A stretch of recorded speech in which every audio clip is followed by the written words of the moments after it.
السلام عليكم أصحاب شرفت لكم سو dhawaada goolaha janaal bilisad yaa ku cusubta subscribe like share maanta waxaan joognaa sida looga barateen barnaamijkii aan daahfurno oo ah tartanka kubadda cagta waxaan joognaa stadio KBB maanta waa markii labaad oo tartanka oo socdo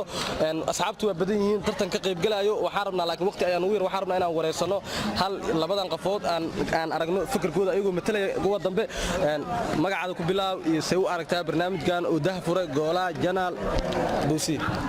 horta bismillaah magacaygu waa Cabdi Axmed Cali oo ku magac dheer Saaqi oo ku faraxsana micnaha barnaamijkan la qabtay inaan micnaha horumar gaar aragna صح aad oo barnaamijkan la qabtay micnaha waxa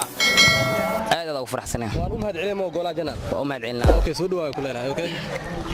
أولا السلام عليكم ورحمة الله وبركاته مقعي وحواي عبد المطلب جورا جيدي أو كم قدر معنا مونتينو هذا أقول فرح سنة كان جنال كان وهرمرك وسمينا وكل رجلنا إنه هرو سعده هذا أقول فرح سنة ترتين كسوق قبل ما دام عندك كوا هاي وأنا فرح سنة هذه أوكي أنا أقول مهد علينا إنه حرفت هذا إلى ديرات يا ربنا إن شاء الله سودوا لنا لا صعدة برنامج هذا بلعبنا وقت ونوير يا تيم برنامج جوا صعدة قف كي ربنا صغرنا قريتان كوا فريني هاي لمرك ونقول سو قريدونا